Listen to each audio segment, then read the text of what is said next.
No one cared who he was until he put on the map. Inject it. Yeah? Inject the this is the point, yeah. See, when you've done something, yeah, more times than the average, yeah, when you've done one thing, this is why Bruce Lee said, I fear not the man that's practiced 1,000 kicks once. I fear the man that's practiced one kick 1,000 times. This guy has done one thing successfully more times than everyone else. They keep talking about Darwin Núñez came from the Portuguese league. Was Darwin Núñez ever the highest goal scorer in Europe when he came from the Portuguese league? No. This guy has successfully put the ball in the back of the net 97 times out of 102 games played. That's more than anyone else within that same time period in the whole continent. Yeah? Do you know what that means? That means he has been able to have so many different ways of doing that thing. It means he knows how to score with his head, with his right foot, with his left foot, in tight spaces, in transition. Listen, the point is, when you're the best at something, you are the best at something.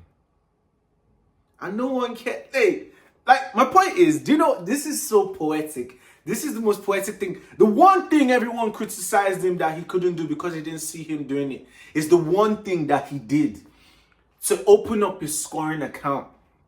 And like magic, as soon as he put that ball in the net, he became comfortable. He activated. Man, and obviously I'm talking about the one and only Gyökeres, bro. Our number 14 for the Arsenal. You know what I'm saying? Bro, watching his goal back here, the way he aggressively put that ball in. Like, he wasn't just flicking at it. He wasn't just a shot on target or hey, he didn't connect with it right. No, he was, this is what I want to do. And then when the Madueke cross came in as well, same shit. Off the post. This is what is called quality. This is what is called best in class. This is the meaning of best in class. And the same goes for Martin Zubimendi, bro. This guy, see, I've been waiting to hear people say it. I think I only saw one comment on one live stream say it, but this guy's giving me Thiago Alcantara vibes, bro. This guy, just like Declan Rice, right? Him and Declan Rice are the same thing. Just that one is more English with it. The other one is more Espanol with it. Bro, this guy, this is the mad thing about having Zubimendi and Declan Rice in the middle, yeah? It was so easy because obviously shiny object syndrome, right? Everyone's eyes was just on Zubimendi because we've not seen this in a minute, and this is looking like the best thing. But when you watch a comp of Declan Rice from yesterday's game as well, and you realize that, yo, that is also our midfielder. We have Declan Rice and Zubimendi as our primary midfielders, our pivots, as in our players that win the ball back, our players that control the game, our players that play diagonal passes, our players that also get involved in the final third. There was one flick that Zubimendi did. He brought down the ball and then waited. He didn't just bring it down, flip. He waited and looked and saw where he was flicking the shit to. And he flicked it to Havertz. Oh, no. Yesterday's game was a breath of fresh air. Even Madueke, bro. Even Madueke. Madueke showed us that yes.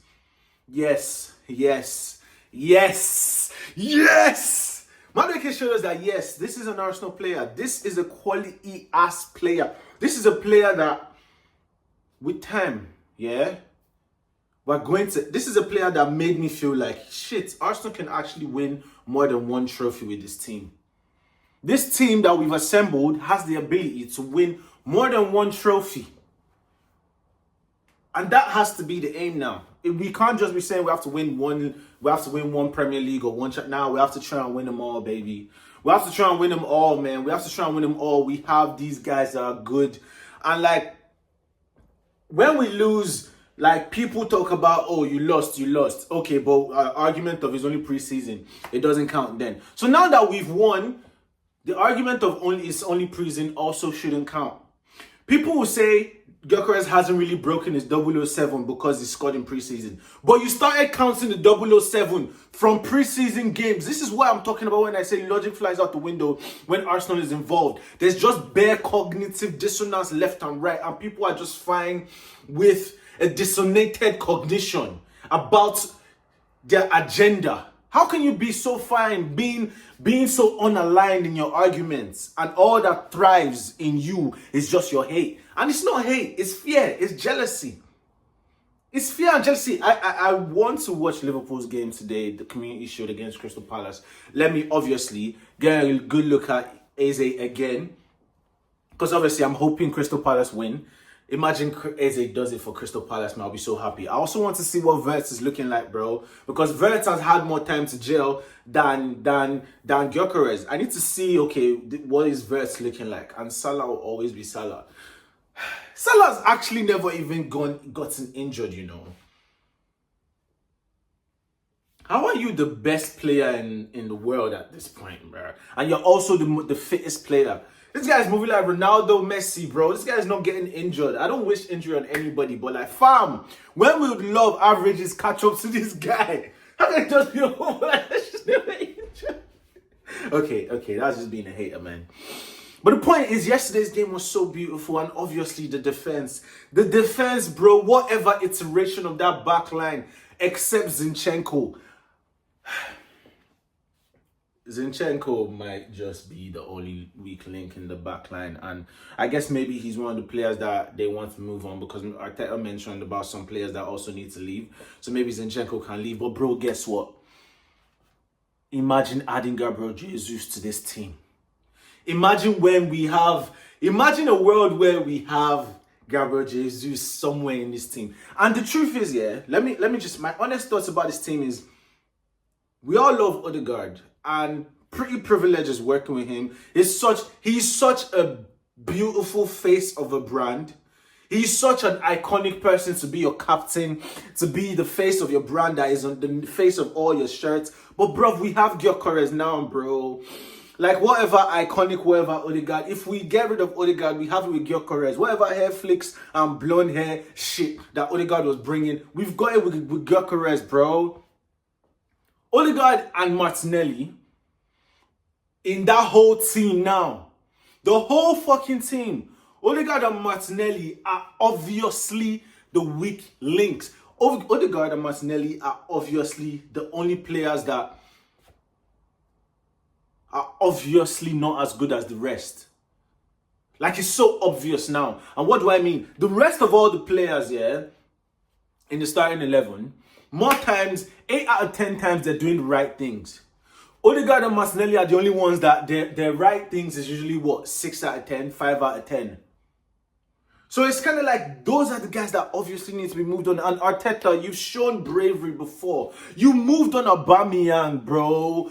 And that was even before you had this much clout. So, Arteta, don't make me feel like you can't move on Odegaard. Because someone was saying it yesterday. Okay, you want to talk about him and Martinelli's work off the ball.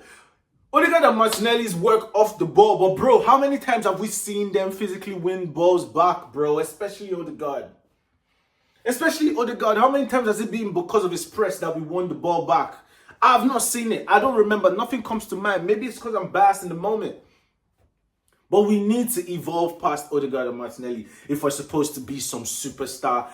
Bro, worst case scenario, these men need to be on the bench, bro. These men can't be our starters. Like, I know he's the captain, but you've done it to Aubameyang, man. So, anyway, back to the positive. Saka is still the best player in the team. And Saka is still top 3 best players in the league. Saka didn't get into Ballon d'Or nominations this year because obviously he got injured, right? And I expect next season, to see Saka in it. Because there's a world where if we win these trophies, how can we have a player that's nominated for the Ballon d'Or and people are talking about how maybe he's not the best signing? Bro, we bossed Gyökeres when he played so well, he got into the Ballon d'Or nominations. He's the only striker of all these men Isak didn't get them nominations there. I did not see Isak on that list of nominations for Ballon d'Or. Gyökeres was there. I didn't see Ekitike. I didn't see Sesko. So now we got the best one and you, man, are chatting shit that maybe he's not good enough. How did he get into the Ballon d'Or then? How? Anyway, this is the point. Like, so Arsenal, yeah, this is why all we just need to do is just win trophies. And this is why everyone doesn't want us to win trophies, because they understand that their days are over once we just win one of these major trophies. And we just have to do it.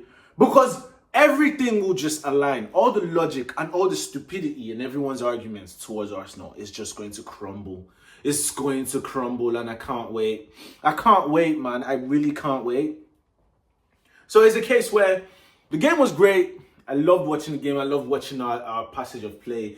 Odegaard and Martinelli, as much as I'm saying they're the weak links, meaning, remember, you're only as strong as your weakest link. And if those weak links that we call weak links, Martinelli and Odegaard, if they are still so good, yeah? So now imagine how good the overall team is.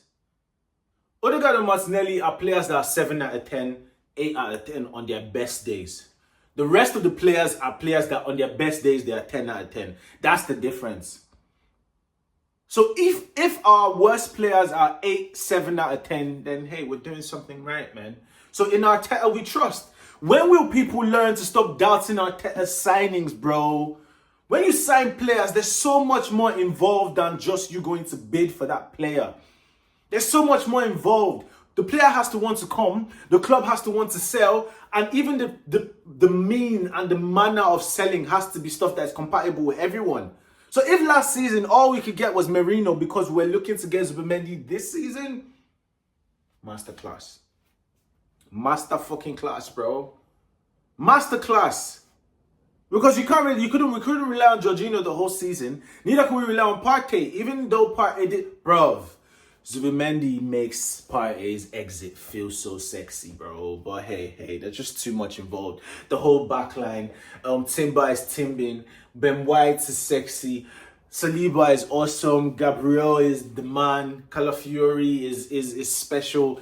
Luis Skelly just needs to get your rustiness out your feet. Even Waneri, man. Like, these are guys that they just came, so they're gonna need time to just adjust to the fact that, yo, we have achieved our dreams. All right? They are at the point where because where they're at now is they've gotten their professional men's football team contracts.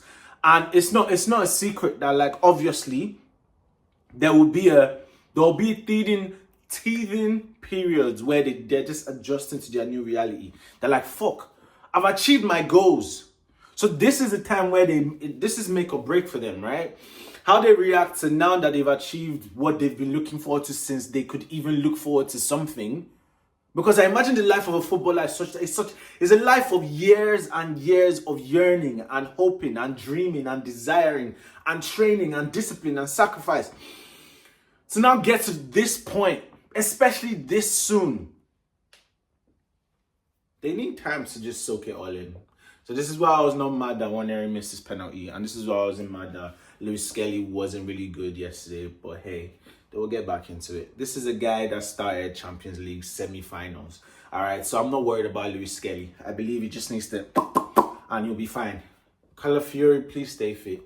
Calafiori, please stay fit. Like, look at the iterations of the backline that we can have, bro. We've gotten to a point where our team, one person replacing another person, and the quality doesn't drop. And the best part, obviously, the only obvious drop in quality, will be if Noga comes on to replace Zubimendi. That goes without saying. However, if Noga compensates for his lack of quality with set-piece goals. Let me say that again. It is obvious Zubimendi is better than Norgard, right? So if Norgard is able to compensate with the drop in quality when he comes in versus Zubimendi with set-piece goals, it's worth it. It's worth it, baby, because Norgard is up there with Gabriel. Norgard is up there with Gabriel for set-piece goals. So listen, all the signings so far, Kepa, as I've said, Kepa, I'm not mad at Kepa. I'm here for Kepa. Mosquera is Mosquera, and he is one of them. He's one of them. He's one of them. Mosquera is one of them. Gyökeres, come on. And Madueke, bro, the guy just seems so unbothered. Like, Madueke has the vibe of, bruv, listen, I'm here to play football. It's not that deep. I'm happy I'm here. I just want to be happy, and I'm around fellow ballers, and I'm just going to, like, look at how easy everything Madueke was doing was. Madueke made me feel like, what, am I begging it? Why is it already cold? Everything Madueke was doing was with, it was doing everything with confidence and ease. He was doing everything with confidence and ease and no pressure. And hey, man, I'm just here kicking ball, man. I'm just, bro. Don't make me line you up, G. Madueke, listen, these guys have come to the Proper Culture Club with the best kind of branding they can get, and love. You don't get love at Chelsea. You get requirements, right? You don't get love there. I don't see that as a place where there's love, man. I wouldn't want to be a Chelsea fan. I wouldn't want to have anything to do with that club, man. I don't like what they stand for. But now you, man, have come here to the bright side of life, to the culture side of life. You've come to the emotional side of life. So welcome, my guys. Welcome. Beautiful game. We go again. United, Old Trafford. Hey, we'll see how it goes, innit?